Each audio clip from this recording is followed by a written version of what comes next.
On today's episode, we talk wood. Specifically, I've got 5 tips to help you more effectively fish wood structure, whether that be laydowns, stumps, trees, or log jams. We also pop open the mailbag and talk about chatterbait rods, mega side imaging versus regular side imaging, jerkbait reels, and PFDs. All that and more on this episode of Tackle Talk. Hello, everybody. I'm Bill Dance, and you're listening to Tackle Talk.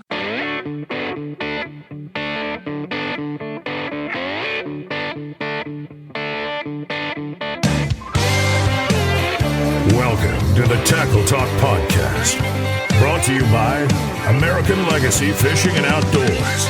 World-class fishing gear, unmatched personal service. Now, here's your host, Andrew Hayes.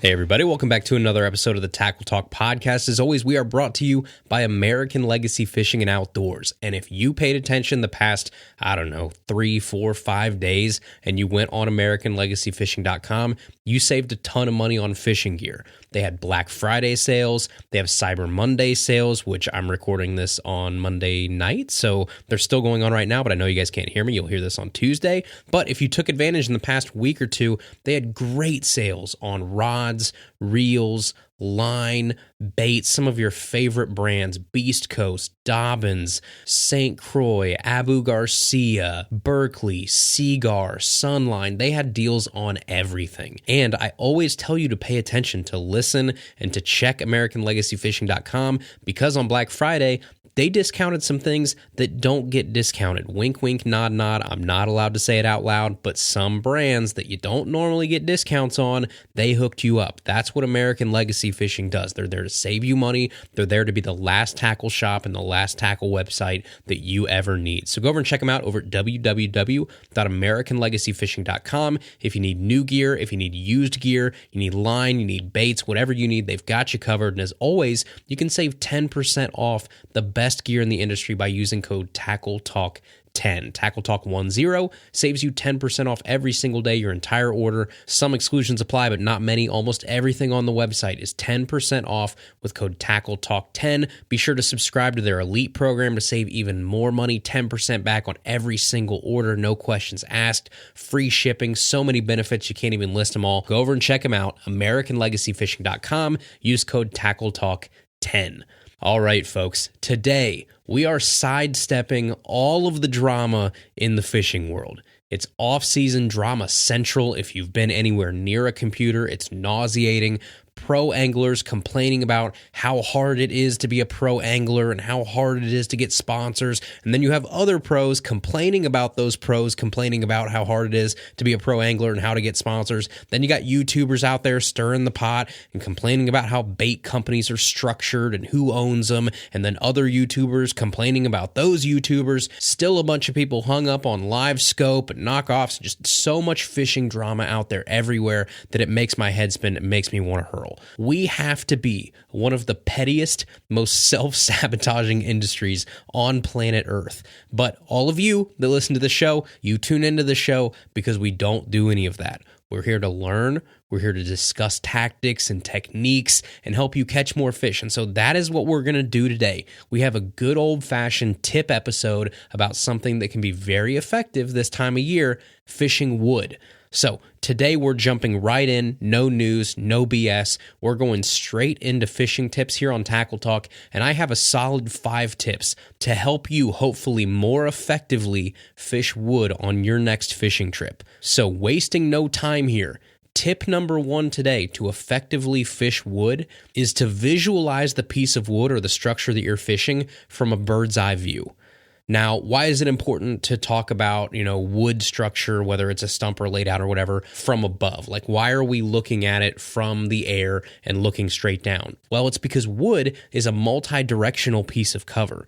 And when I say that, I mean there's multiple directions that predatory fish can ambush from, or multiple directions that they can use that wood to their benefit. So let's say you have like a brush pile or a laydown that's out there in the water. It's not like a riprap wall where there's a hard barrier forcing anything using it as structure to be on one side of it. Wood is a lot more like a jungle gym, I guess. There's an inside, there's an outside, there's a top, there's a bottom, there's branches. It's a complex piece of cover. It's so much more than just like a rock or a boulder or something like that. So visualizing that piece of wooded cover from the sky looking down helps me put together a game plan on how to attack that brush pile or that stump or that lay down and what angles and directions that I might want to approach it from. So let's say that we have like a brush pile in 10 foot of water out there offshore, 10 feet, sunken brush pile. And then let's say on one side of that brush pile, the bank slopes up real fast and it gets shallow really quick. Like as soon as the brush pile ends, that bank starts going to like, 8, 7, 6, 5, 4, 3, 2. Like it's just really steep on one side of it. And then on the other side, let's say it's wide open and you got a rocky bottom that kind of looks out from the tree. Well, my common sense tells me that the wide open side is a much better ambush spot for predatory fish. Those fish have a better line of sight, they have more room, they can see and better capitalize on any prey that kind of goes along the side of that brush pile than the side that only has a few feet to work with and then it goes straight up with like a mud bottom or something. Not even to mention just a rocky bottom on one side versus a mud bottom on another side. There's going to be more craws, more forage on that rocky side most of the time, so they're probably going to keep an eye that direction. So I guess the bottom line is that the side that has more forage-rich environment and ambush opportunities is the side that I'm going to focus on first and more heavily throughout the day. But the surroundings of the wood are just as important as the wood itself. So from a bird's eye view, I can better take into account what's in the immediate surrounding areas. Is there a ledge? Is there a weed line? Is there a transition bank? Is there a hump? If you're in moving water, is there a side where the main current is on? That's like a buffet line for those fish if they're looking out at that current side. So that's the side of the wood that I think is going to be a big deal. All of those little elements, I think, play into where I'm going to focus my efforts and where I'm going to spend my time. And it's just easier for me to visualize that from a bird's eye view. So that's tip number one. Visualize your piece of structure from the top down, looking down. That's also the view you get from like a topographical map. So the same thing, if you know where that brush pile's at, now look at a topographical map. And then when you're out on the water, you're visualizing what's around that piece of cover with that topo map that you've studied. So you know where the dips and transitions and, depth differences and stuff are around that piece of cover. So tip number one, visualize your piece of wood that you're fishing from a bird's eye view. I think that'll help you a little bit. Tip number two for fishing wood effectively is the direction and placement of your cast matters.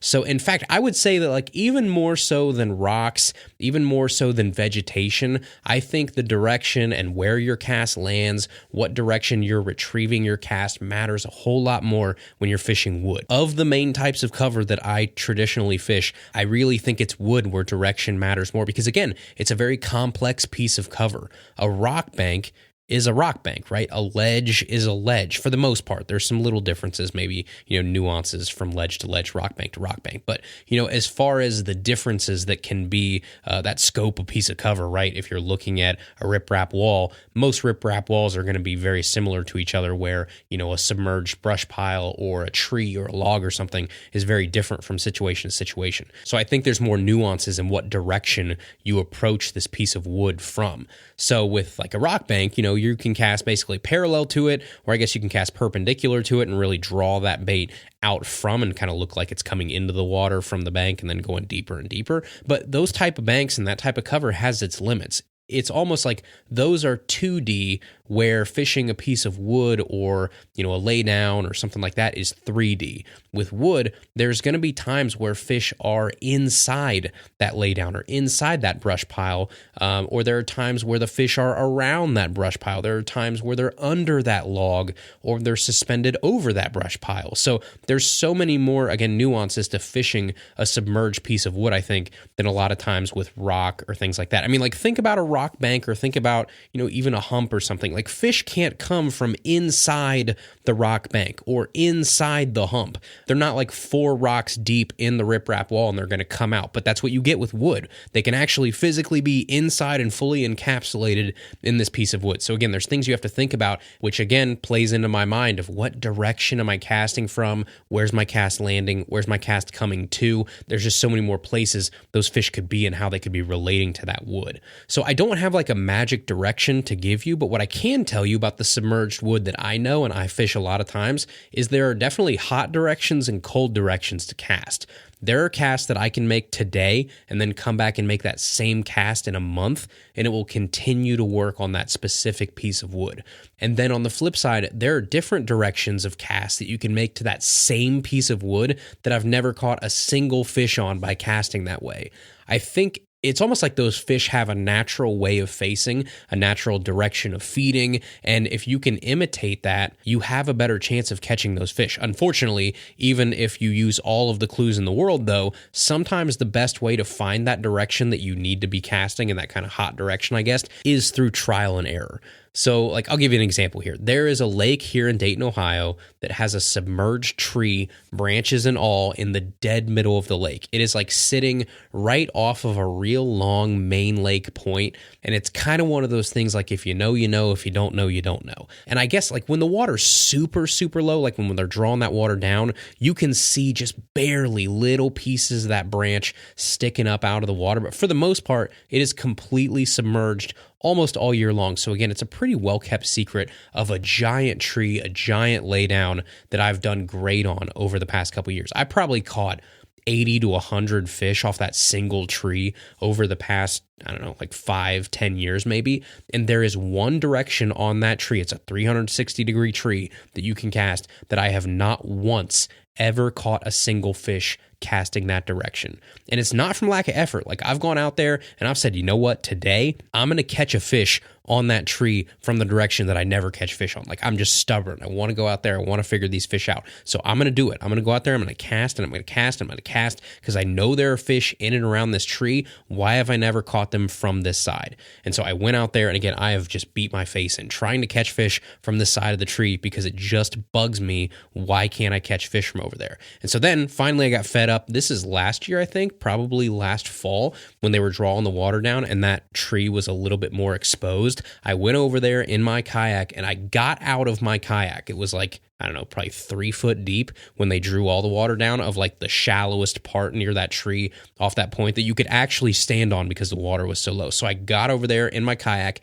got out of my kayak and literally stood in the water and tried to figure this tree out. And I went around it and I was like, why am I not catching fish from this direction? And what I found out is that the bottom of that tree, so like I guess where the roots would have been because it's on its side now. So the side that should be roots is just like, it's not even a root system. It's just a solid piece of wood that's probably as big around as like, I don't know, a tractor tire, like 7-8 feet across, maybe more. And there are absolutely no holes in it. So it's almost like an umbrella, like on the bottom of this tree. I don't know how to explain it, except there's just a giant slab of wood that's not letting any, light or color or anything through. It's literally a solid piece of wood on one side of this tree. And so what that kind of told me was like, well, duh, Andrew, you're not catching any fish sitting on the opposite side of this tree and casting, past that 8-foot base and then bringing it back is because those fish can't see through that big piece of wood, right? Again, it's like an 8-foot umbrella that's shading anything that they could see from the other side. So they don't see that bait until it gets past that piece of wood and it goes past their little, bass condominium inside that tree and then they hit it. So on the other side of that tree, there's nothing. It's like a 10-foot drop off. It's mud. It's gross. And there's no reason for fish to be sitting over there. And even if they were sitting there on that side of the tree that I was trying to catch them on, they would be like suspended in 10 foot of water, off the bottom of like a muddy do-nothing ledge. So I don't think there's going to be fish ever there. And again, that would make sense why I never catch them. So again, you could spend like 1 billion years making that exact cast and you're probably not going to catch much. And that's because, again, the direction of your bait, the direction of how that tree sets up and where those fish are sitting, it matters. Situations like that happen when you're fishing wood. There can be blind spots. There can be directions where it doesn't set up nearly as well. There can be very much these like waste your time directions of this cover that you could cast over and over again. You're not going to catch much versus taking that cue and saying, all right, I'm not catching anything from this direction. I haven't caught anything from this direction time and time again. Switch it up. Try different directions, try different angles, and really try and find the way that those fish are keying in can and hopefully do a little better. So time on the water, learning that piece of wood is key. When you do catch a fish, take note of that direction that you casted. Take note of where your bait landed. What depth were you running that bait at? Because again, all of these can be key to better understanding how to replicate that bite over and over again, whether again it's that day or it's in the future. The direction of your cast does matter. So there's tip number 2, pay attention to the direction of your cast and if it makes sense for that piece of wood. All right, we will get back to the wood tips here in just a second, but first, we are brought to you in part by RTIC Coolers. You guys know it's fall prime cooler time. You're hunting, you're fishing, you're going to tailgates, you're going to your kids' football games or soccer games or whatever they're doing. They all require a good cooler. And I am here to tell you, I am so happy I found RTIC Coolers because you do not have to pay $600, $700, $800, these nuts cooler prices nowadays for those other coolers that have the other 4 letters on the front. You don't have to do that because you're going to get the exact same thing or better at RTIC at half the price of those other guys. RTIC coolers are built to last. I beat the living tar out of my RTIC coolers, and they're still running strong. Rugged exterior, lightweight construction, first-class insulation. You can keep ice for multiple days in a row, all in a cooler both you and I can actually afford, and you can throw off a darn cliff. I've used the hard coolers. I've used the soft coolers, bottles, mugs, everything that RTIC makes. I have a closet behind me where I keep all my RTIC stuff, and I pick out what I need for the trips that I'm taking. RTIC is the way to go. The only 4 letters you need in the cooler game, RTIC. So if you want your own RTIC coolers and drinkware, you can head over to www.rticoutdoors.com. They're great partners of this show. I've had a ton of RTIC gear over the years. Well before they were a partner on this show, I will have RTIC gear long after they are a partner on the show because they're simply the best in the business at the best price. Again, that's www.rticoutdoors.com. Keep the adventure going with RTIC.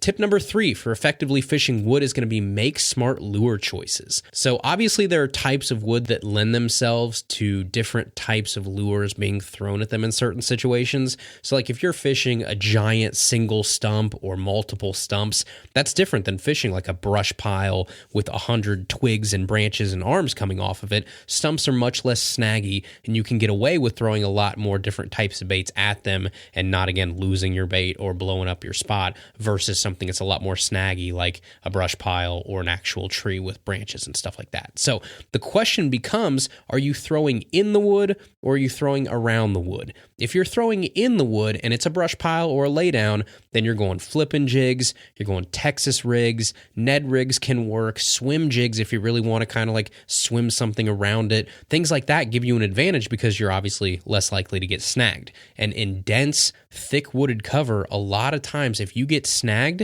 it's over. Those fish feel that. They see and feel you wiggling and snapping your line to try and get it unsnagged or unhooked. You know, you do like the like line snap thing that I always do to try and get my lure unsnagged. And if you do that, you can blow up your spot. Those fish realize something is up and they're not as guard down as I guess they were before you got snagged. Not to mention, if you actually have to go over there and unsnag your lure, then you just blew up the spot and it's all over. So not getting snagged is the name of the game a lot of times with lure choice when you're casting into wood. Now, the other thing is that if you're casting into wood that doesn't have as many branches coming off of it, maybe it's just like, you know, a fallen log or again, stumps or things like that, then you have some lure choices that you should consider that I think a lot of people don't expect. So one of those, I'd say probably a big one is a square bill. Square bills are great at deflecting off of hard cover. A lot of times we think of rock when we think of square bills. Square bills are also exceptional at bouncing off of solid wood. So again, log piles, stump fields, docks. Square bills can be a great option if you have solid wood that doesn't have a lot of twigs and a lot of snags coming off of it. But then, if you are fishing snaggier wood, you can and should still consider snaggier baits. You just have to fish them correctly. So if you're throwing like an exposed hook swim bait or an exposed hook jig head or a mag draft or a jerk bait, something like that, you can still fish them, but you're going to have to fish them above or around the wood, not in the wood. So working the edges is something that you're going to do. And for me, a piece of advice would be if I'm working the edges of a specific piece of wood, I like to go all the way around if I can. So you're trying all these different angles from one direction, and then I'm going to flip around. I'm going to do the other direction all around that piece of wood. Again, I'm trying to capitalize on those directions those hot places that those fish could be looking. So I like to start clockwise, work your way around the piece of wood, then go counterclockwise and flip it around. Because again, there just might be a magic direction that you're not going to know unless you try it. The only way to try all of them is to make sure that you're documenting it and you're trying all of them. So start at one point, work your way around. But also, above wood can be a killer way to fish submerged timber. If you're fishing a tree or a brush pile in 15 foot of water, pick up a jerkbait that dives like 8 to 10 feet, or throw anything that you want that will you can keep above the brush pile or above the tree, and don't let it sink low enough to get snagged. You wouldn't believe how effective working a bait above wood can be, because bass as a whole, I think anyway, tend to hunt up, not down. So if you're in an offshore brush pile in 15 foot of water, you can bet that some of, if not all of those fish are used to looking up for food. So capitalize on that. But the running depth or sink rate of your lure does matter. So make sure it's something that you can effectively work without getting snagged. Okay, tip number 4 for effectively fishing wooded cover is keep your distance. This is a pretty straightforward one, but I see a lot of people mess this up. Always keep your distance from the wood that you're fishing and fish very, very slowly closer to it if needed. I see a lot of people that get way too anxious, they get way too close or too shallow too soon to start out, and then they ruin the spot way too quickly.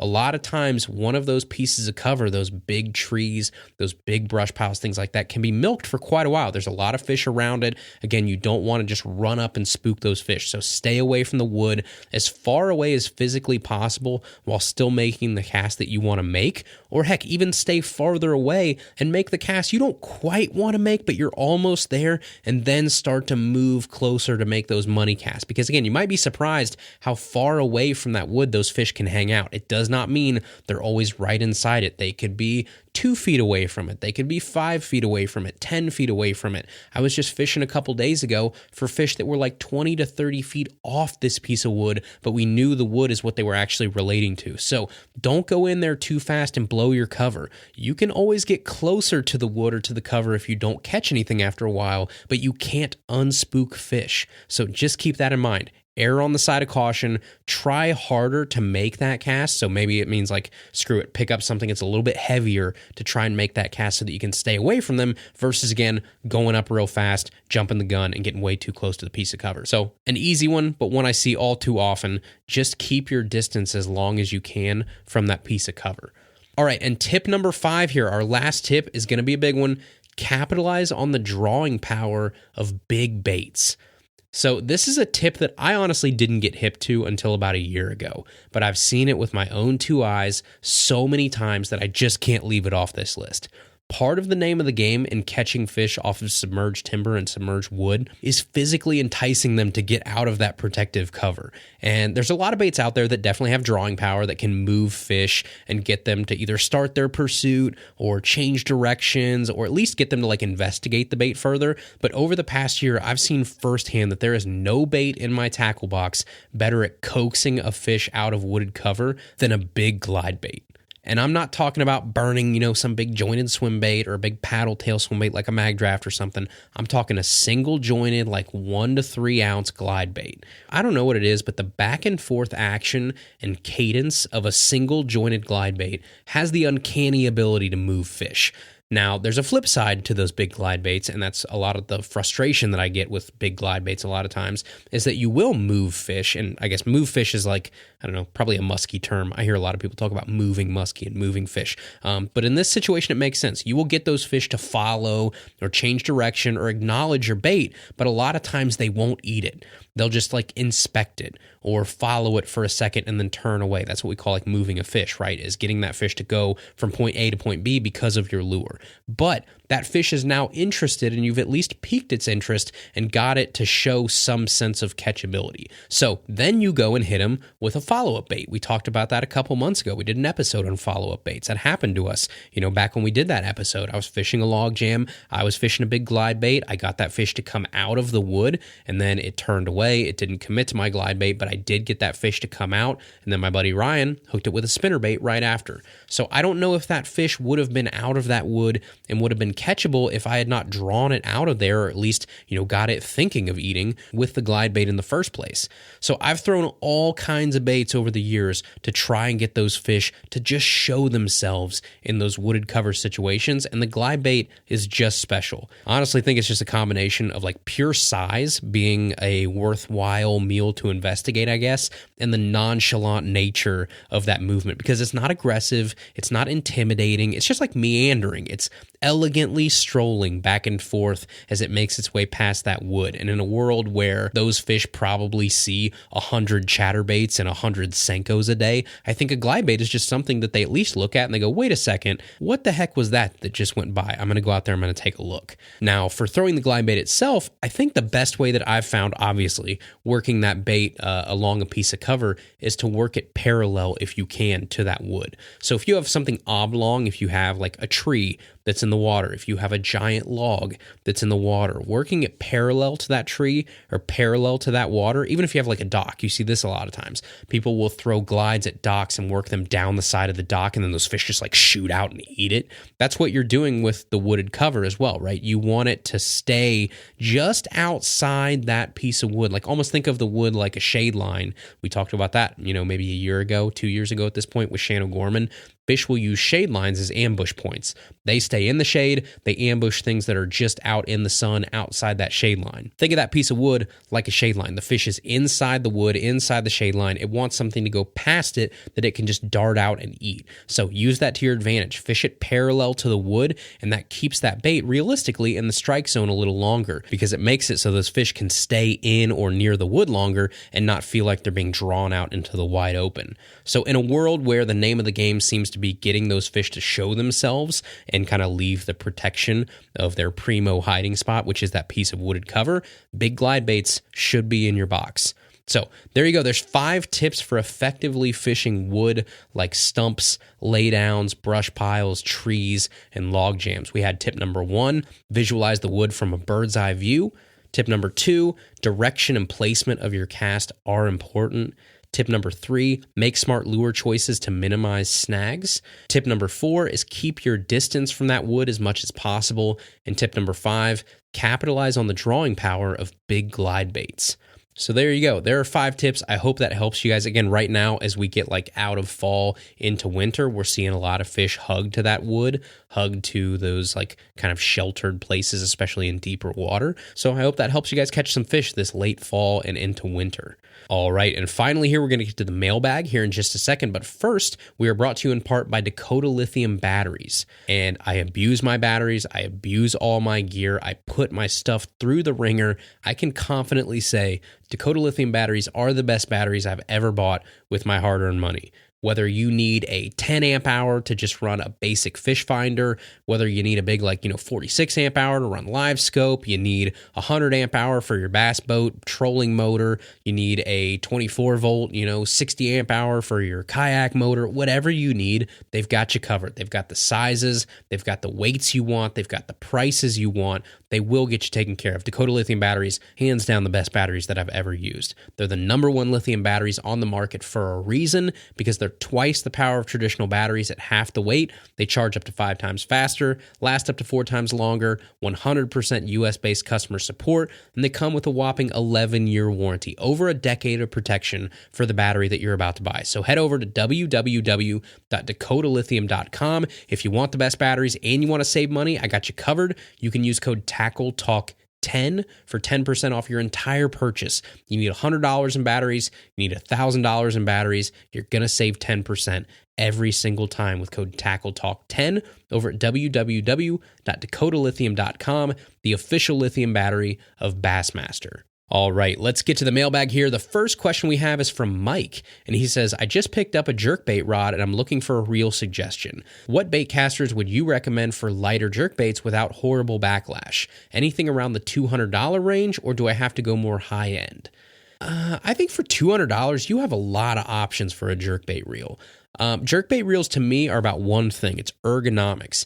That reel is going to be in my hand. It's going to be palmed. I'm going to be working and giving that reel cadence as it's attached to that rod, obviously, as I'm working that jerkbait. It's got to feel comfortable in my hand. And everybody's hands are different. I have small hands. Some people have gigantor hands. So the contours of that reel and how the ergonomics feel in your hands are going to be different from person to person. But with that in mind, I think there are a couple options in that $200 range that you're really going to like. So I'd say the first thing, you said minimizing backlashes.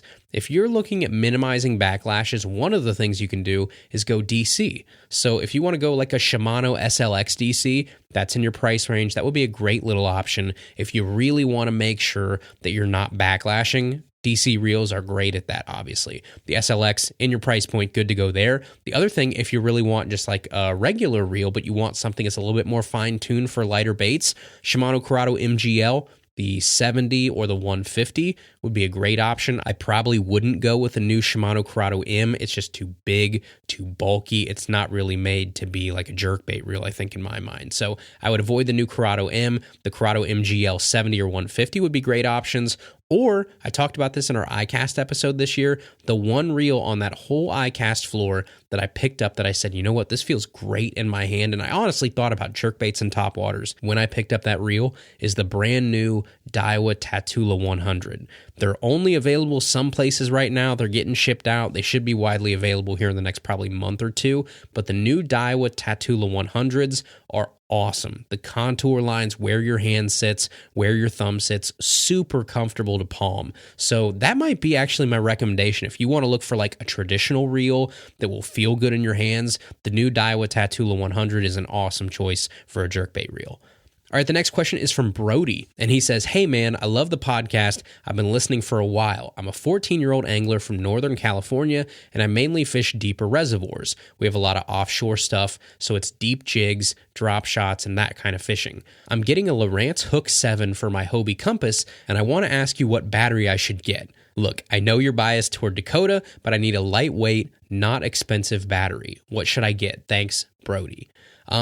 So you're right. I'm biased toward Dakota, but I'm biased for a reason, because I love Dakota Lithium batteries. They're a great partner of us too, but I would be buying Dakota Lithiums if they weren't a partner on this show. But I guess that's beside the point. You're asking about a recommendation specifically for a Lowrance Hook 7, and you got a Hobie Compass. If you don't know, it's a really lightweight kayak. So again, weight is going to be the key here probably. You're not going to want to put a heavy battery on a really lightweight kayak. So I would say I would go Dakota Lithium because it's just me. You can go with whoever you want. I'd go with a 10 amp hour battery. That's going to do you pretty well all day long. I think the Hook Lowrance 7 draws like 1 amp or 1.1 amp, something like that. So it's not a whole lot of draw. So at a 10 amp hour battery, you should get like 9 to 10 hours of use out of that battery. So if you go like 12 volt, 10 amp hour from Dakota Lithium, I think those are normally like $89. So if you use Tackle Talk 10 as the code, you're going to be right around $80. That's pretty good for a battery that'll last you 11 plus years at least with the warranty. And then the 10 amp hour, again, you should get like 9 to 10 good hours out of that thing. But here's the big one. The weight of that 12 volt 10 amp hour battery is 2 pounds and 12 ounces. So under 3 pounds on your ultra light rig that you have on the Hobie Compass, I think is what you're going to want to go with. So something small, something lightweight, not going to take up a lot of room. That would be my recommendation. You can go heavier if you want. If you want to go with like, I don't know, an 18 amp hour battery or something, but unless you're out there for 15, 16 hours at a time without being able to charge it, which most people aren't. You go home at night and you charge it and you go back the next day. I would say the 10 amp hour battery is probably the way I would go. All right, the next question is from Brett. And this is actually a long one, but I think it's worth it. So this is going to be like kind of story time here, but this was a good one that came through the website. Brett says, just listening to your podcast and heard you giving advice on cold weather clothing like dry suits. You mentioned sometimes wearing waders, but always keeping on a PFD. A quick story to underline that need. I'm 48 years old, been on the water my whole life, and I can swim like a fish. But the closest I've ever come to losing my life has been in that exact situation. On a chilly but sunny January afternoon, I took off work early, grabbed my canoe, and went to a pond about 10 minutes from my home. I was in the same habit of wearing chest waders as a protective layer against the inevitable water, which would find its way into my boat. Anyway, After about 2 hours of fishing around that little lake, the sun was going down, as was the temperature. Ice was forming on my paddle when I would stop to make one last cast, then another last cast. And finally, I was about 40 yards away from the parking lot, and I decided to call it a night. When I picked up the oar, it slid from my hand over the side of the canoe. As I grabbed for it, you guessed it, I went right in the drink after it. Before I could fully overcome the shock of the situation and the sharp sting of the icy pond, I was being pulled under. Try as I might, I was being dragged down like an anchor was tied to my waist. My chest waders had almost instantly filled with water. They say time slows down in these moments and you replay your entire life. Instead, all I could conjure was every bad word imaginable to curse my sheer stupidity because I was about to die a stone's throw away from my truck on a tiny pond that I fish 2 to 3 times a week. Sorry to make a short story long, but I'm only writing this all these years later because of blind luck. After taking one long gulp of air as I was pulled under, I went down below my head. No amount of thrashing or swimming made any bit of difference, but suddenly my feet hit the bottom. I sank down a bit further and was able to sort of lunge forward to where I knew the bank was. That got me high enough up just to take one more gasp of air, and then I went down. I was sucked under again, my feet landed on the bottom again, and this time much sooner. So I repeated this a couple times and finally got to where the water was only to my shoulders, then to my waist, and then I could walk up the rocky bank of the dam. Sorry to waste your time, but listening to your podcast today had me breaking out in a cold sweat. It just goes to show that no matter how well you can swim, no matter how placid a pond may look, no matter how badass of an outdoorsman you might be, Mother Nature can reach out and smack you in the face when you least expect it. As you said, always wear your life jacket.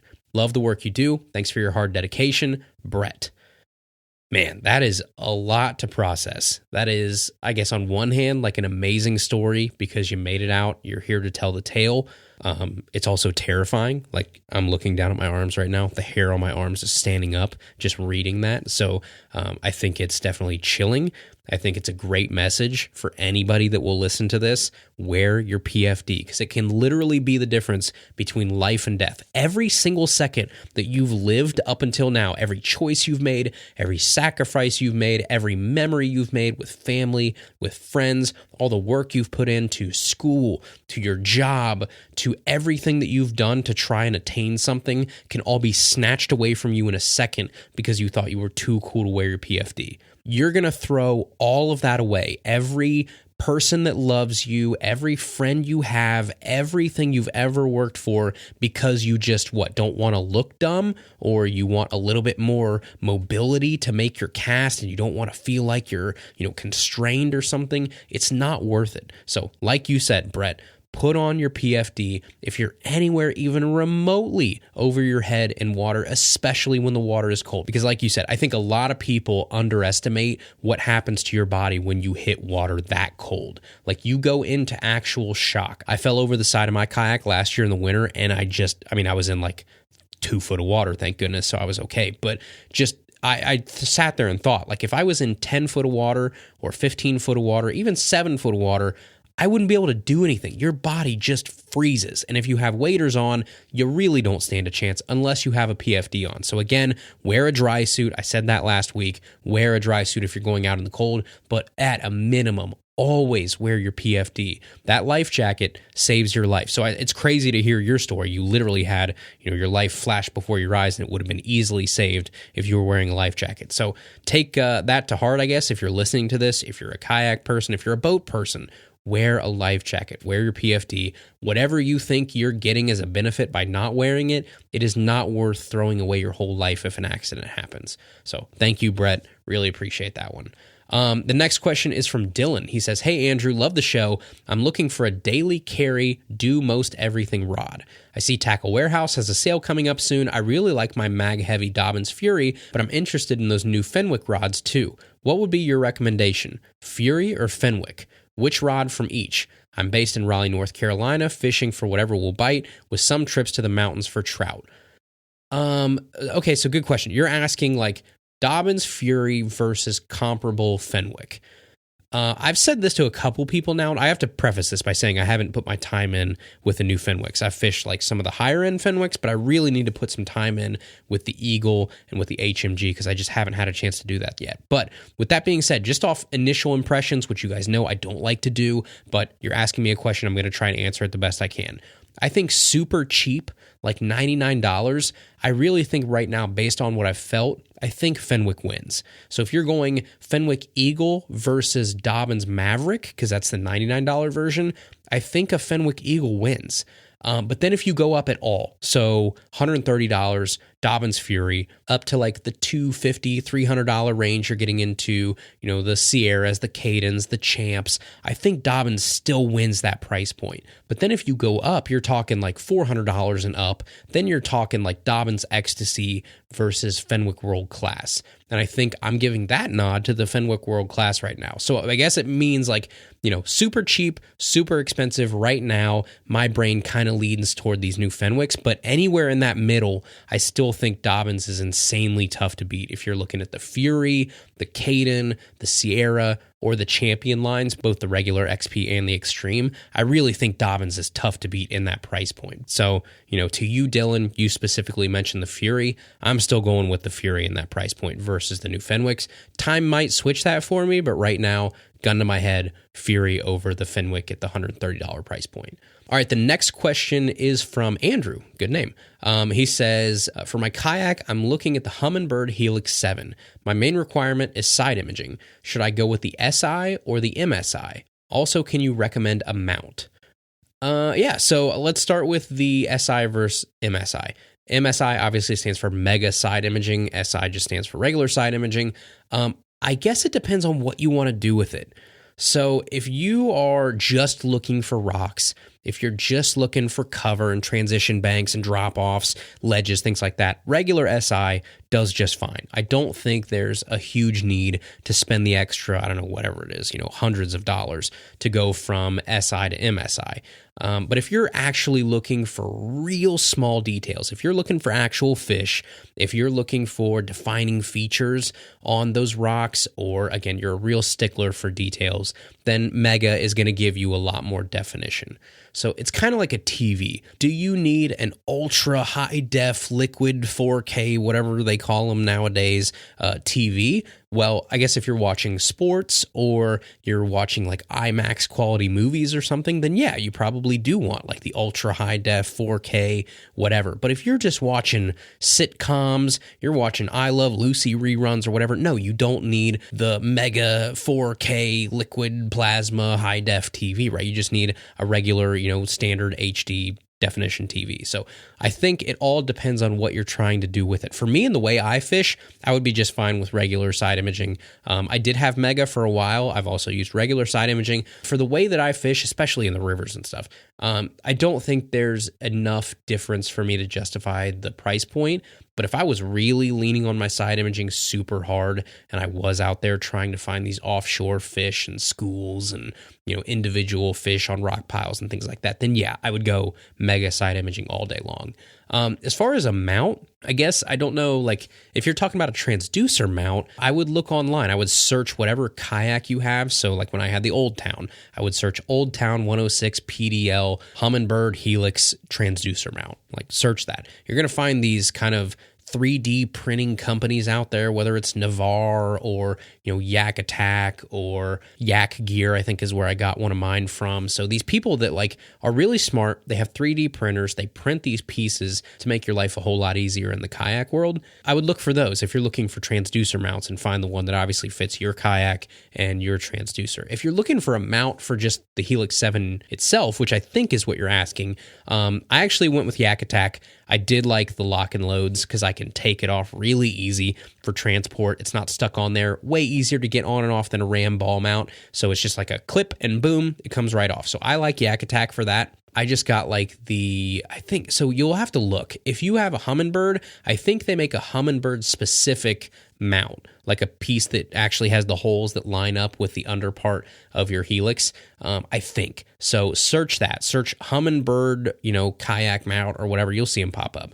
But then if not, they also have just standard ones that you can kind of drill your own holes in and you can mount however you want. I do that sometimes for certain things like the throttle for my Newport. I just got a generic mount and just drilled the right holes. So you can kind of do either one. But yeah, Google is your friend, whether it's Amazon, whether it's Yak Gear, whether it's Navarre, whoever has it, that has the right mount that you're looking for.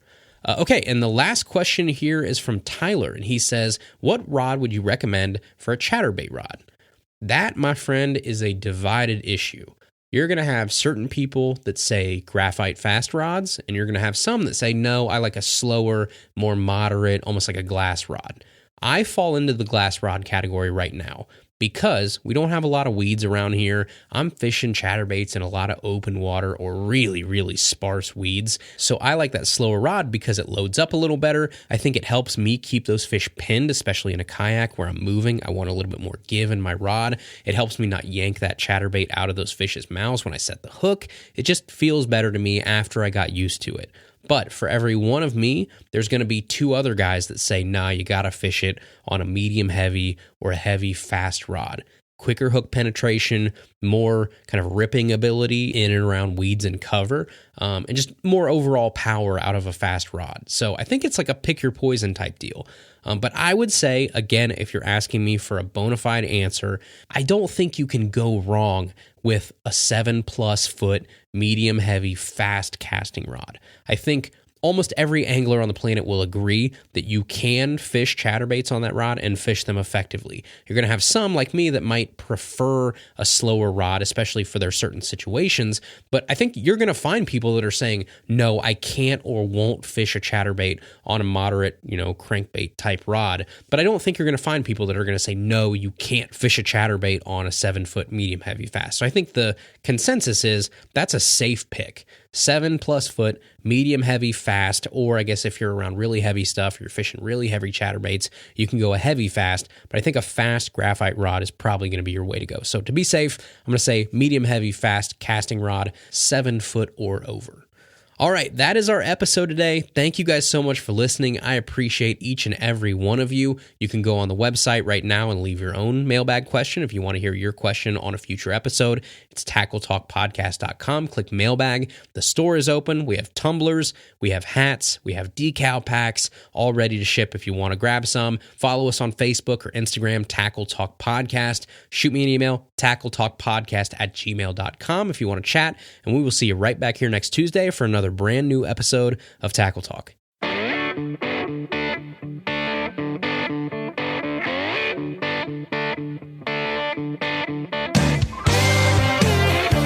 Thank you for listening to the Tackle Talk Podcast. Tackle Talk is produced by Andrew Hayes. Copyright 2021. Please subscribe on Apple Podcasts, Spotify, or wherever you listen to podcasts.